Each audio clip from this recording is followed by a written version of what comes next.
Channel के like कीजिए, subscribe कीजिए, शेयर कीजिए। एक इसी गांव में एक धोबिन रहा करती थी। धोबिन के 2 पुत्र और 1 लड़की थी। 3 गो बाल बच्चा था धोबिन के। धोबिन बेचारी कपड़ा धोती थी, उसी से गुजर बस चाह रही थी। बाकी कुछ समय बीता तो उनका पति दुनिया से चल बसे। जब दुनिया से चल बसे, धोबिन तो बेचारी अकेले हो गई। उसका बच्चे तो अनाथ हो गए। पिता के सर पर के साया उठ गया।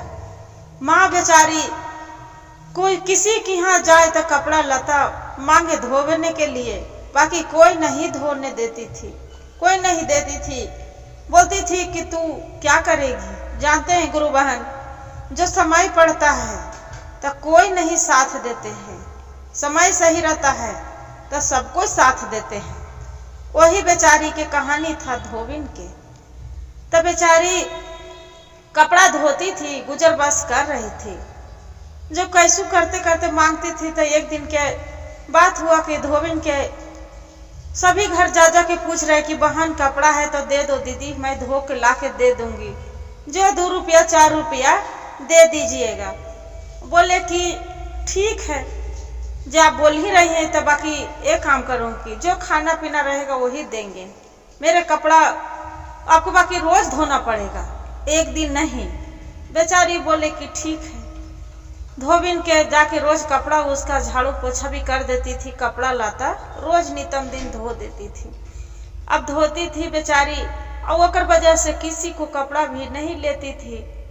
वो बोलती थी कि किसी को मेरा के सिवा किसी को धोने काहे कि तू अच्छा कपड़ा सबको धोएगी तो मेरा तू साफ से नहीं धोएगी, सब पर चिंता रहेगा, इसलिए मेरा कपड़ा धो देना, तभी किसी घर जाना चाहे मत जाना। तू धमकी दे रखी थी। बेचारी नहीं जाती थी। अब जो बच्चा कुचा खाना पीना रहे वो दे देते थे, वही खा के दोनों बच्चों को खिलाते थे, तीनों के और अपने खाते थे। 4 गो परिवार गुजर बस कर रहे थे।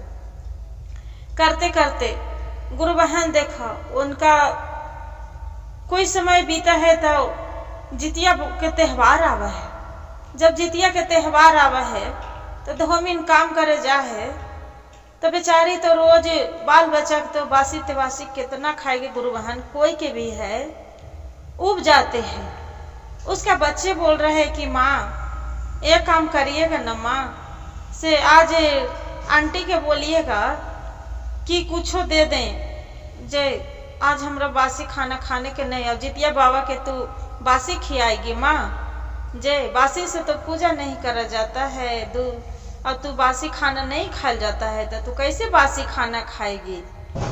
जे आज आंटी से मांग लेना, कुछ दे देंगे। जाके बेचारी जाती है, धोबिन बोलती है कि दीदी कोई चीज है तो जरा हमरा अनाज पानी दे दीजिए दीदी, जे कल जितिया है, नेहा खाई है, परसों तो उपास है दीदी, जे भगवान के हमनी पूजा करते हैं, जे कुछ भी दे दीजिए दीदी। धोबिन के बेचारी के खाना की देगी, उसका कुछ नहीं दिए या ऊपर से मारबो किए। अब मारबो किए है, बेचारी रोते घर आ गई। अब रोते घर आ गई, नहीं कुछ मिला, न उसका खाना मिला और नहीं तो उसका कुछ अनाज मिला, कुछ के माने कुछ नहीं। जितिया के त्योहार है, अब उपास रहे तो भी कैसे रहे।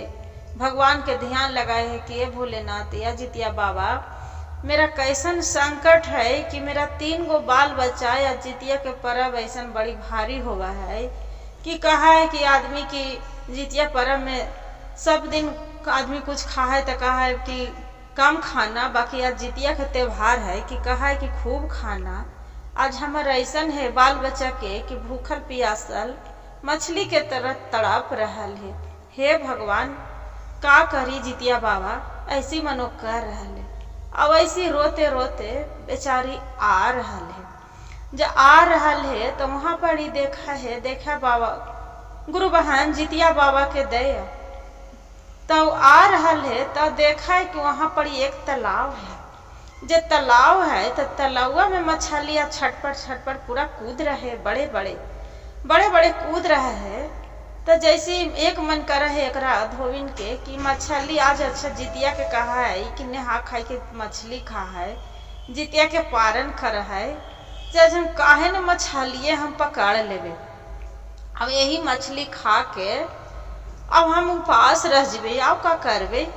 बेचारी क्या कर है कि मछली ले जाए नहा खाए के, और मछली भूंज भांज के वो खा ले है, भूंज के तो खा ले है मछली। बाकी भगवान से भी विनती करे है कि अब भगवान या जितिया बाबा मैं मछली तो खा ले लियो, बाकी दूसरा जीव के खा ले लियो, बाकी मेरे बच्चे के तीनों की रक्षा करी है, मेरे भूख के मारे रह न गेलो भगवान, हम उपास कैसे रहती है। ऐसे ही बेचारी कर रहा है। ओकर बाद में फिर जितिया के पारन हो गए।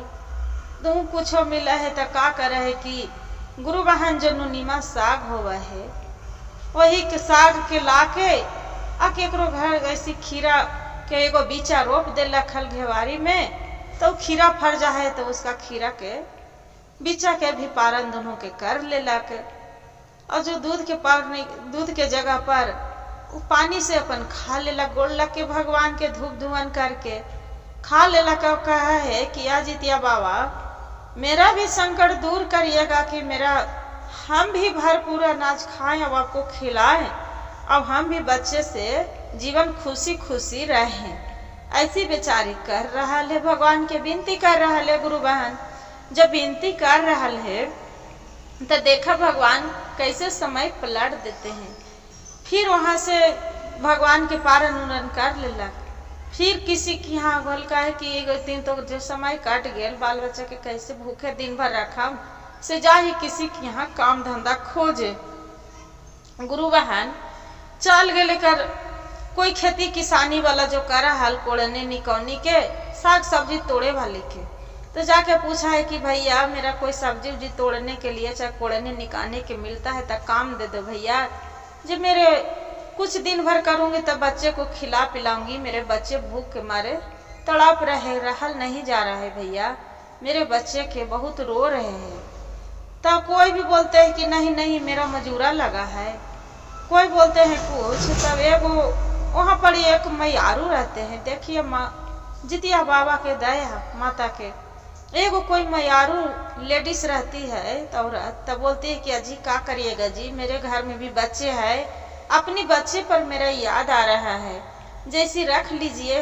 बेचारी कुछ भी अपना करेगी, कोड़ेगी, निकालेगी, तब उसका कुछ मजूरी होगी तब दे देंगे, वो भी बच्चे के पालन पोषण कर लेगी। आओ का वैसे ही उसी के यहाँ काम करने के लिए रह जाती है, काम करती है।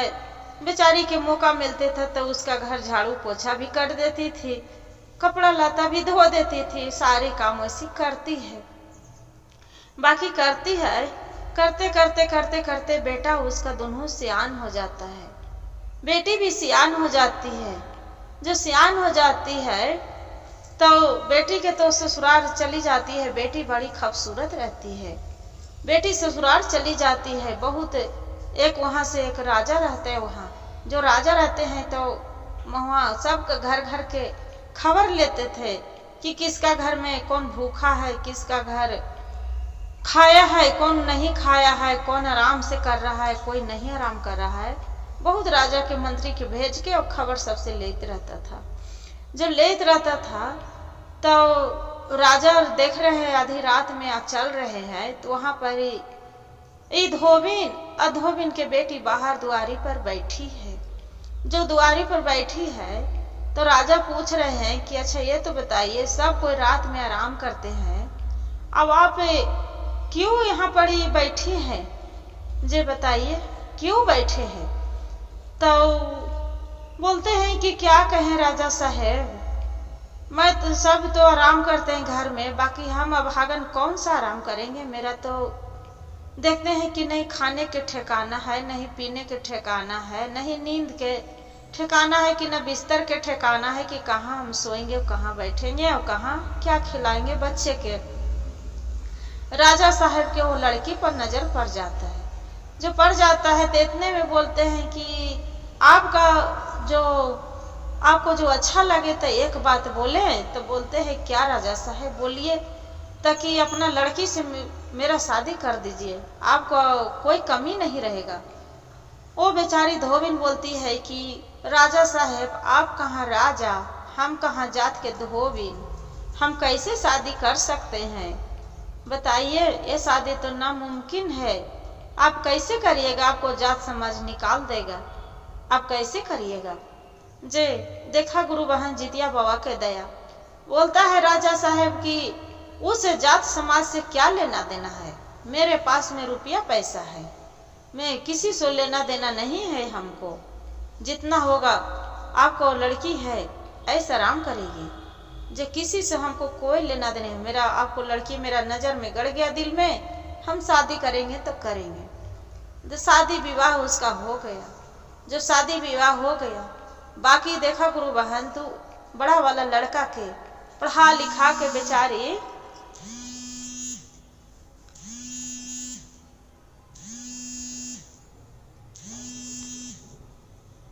पढ़ा लिखा के बेचारी कंप्लीट जो कर देती है, तो बड़ा वाला लड़का के उसका नौकरी के खबर आ जाता है। जो नौकरी के आ जाता है, नौकरी के कागज आ जाता है, पुलिस में भर्ती होने के जो आ जाता है, बेचारा हंसी खुशी से जाने लगता है। और जितिया के त्योहार आने लगता है अगले साल, तो जितिया के नेहा खाई दिन है। उसका माँ बोल रहे है कि ये जितिया के त्योहार है, नेहा खाई है, अब बेटा के हमार कागज आ गेल है, जे या जितिया बाबा तोहर कृपा दया है। बेचारी हंसी खुशी से जितिया बाबा के नाम लेके विदा कर दे है, विदा कर दे है लड़का के। कुछ बाद में वो सुना है नौकरी लग जाए, फिर दूसरा साल बेटा खाए ना खाए रहे, खाना खाए के बाद जैसे खाए बैठे है जितिया के त्योहार, माँ उपास है, उसका फोन आ जाता है कि उसका बॉर्डर पर बहुत लड़ाई छिड़ा है, जे वहाँ पर ही आपको आना है, शंकर को आना है। तो बोल दे उसका माँ तो बेचारी हदियाए लगती है कि अब भगवान जीत बाबा आपको सब दिन हम मानी हूँ, आज भी अति कर रही हूँ बाबा, मेरा बेटा के रक्षा करिएगा बाबा। जे या जीत बाबा आप तो सभी को परमपाल करने वाले हैं, जीवन दान देने वाले हैं, मेरा बेटा के भी रक्षा करिएगा। गुरु बहन बेटा उसका आंसू पोंछते हैं कि माँ चुप रहो, मत रोइए, जे मेरा कुछ नहीं होगा, तो जितिया के त्योहार कर रही है ना, जीत बाबा मेरा कुछ नहीं होने देंगे, तो चुप रहो माँ। बेचारा चुप करके संतुष्टि दे के चला जाता है। चल तो जाता है गुरु बहन, बाकी उसका सीने में गोली लग जाता है, लड़का के जो बॉर्डर लड़ाई में चल जाता है, सीने में गोली लग जाता है। माँ तो सुनते हैं कि मेरा बेटा बेहोश पड़ा है, सीना में गोली लग गया है। अब तो नदी के अरार पर पूजा कर रहे हैं और रो रो के एकदम प्रार्थना कर रहे हैं कि जितिया बाबा से कि अजितिया बाबा मेरा बेटा के आप जीवन दान देने वाले हैं, आप ही जीवन बकसने वाले हैं। जितिया बाबा मेरा आप ही के देल दुगो मेरा लाल है, आप मेरा पुत्र के दया कर दीजिए जितिया बाबा। ऐसी यह जितिया महाराज जो मेरा पुत्र की रक्षा करिएगा, मेरा पुत्र हंसते खेलते मेरा घर में गोद में आके बैठ जाएगा, तो आपके अगले साल हम धूमधाम से जितिया करेंगे। जितिया बाबा बोलते हैं कि इतने जो कहते हैं प्रार्थना करते हैं, सब कोई जितना बॉर्डर पर लड़ाई पर गया है तो देख रहा है, सभी कोई गुरु बहन गुरु भाई सब आके जितना भी रहते हैं, बाद में पता चलता है कि आपको लड़का ठीक है, जे होश में है वो अच्छा है, जे गोली के कोई पत्ते नहीं चल रहा है कि कहाँ लगे है कि नहीं लगा है भी। जे तो वहां से आ जाते हैं तो माँ में गला में लपेट के माँ उसका रोने लगता है। जो रोने लगता है तो बोलता है माँ तू क्यों रो रहा है, देखिए तो तू जितिया व्रत के कष्ट करी थी, तू जित बंधन पहनी थी, धागा पहनी थी, धागा के पूजा करी थी, देखिए तो तोर वजह से आज मेरा जीवन सही है।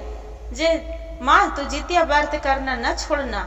जे ही कहते हैं गुरु बहन के खैर जितिया माँ भोले बाबा के जीत बाबा के दया रहता है, चाहे कितनों भी कष्ट में रहे बाल बच्चा सुखी से रहते हैं। जय जितिया बाबा। जैसे एक धोबिन के पुत्र पर दया करे थे प्रभु, ऐसी सफर करी है जीत बाबा। हर हर महादेव। गुरु भाई गुरु बहन, जो मेरी ये वीडियो अच्छा लगे तो लाइक सब्सक्राइब शेयर जरूर करिएगा। और गुरु बहन जो नए हैं, जो वीडियो के सब्सक्राइब कर लीजिएगा, लाइक कर दीजिएगा। और फिर आगे के बढ़िया बढ़िया कहानी आपको मिल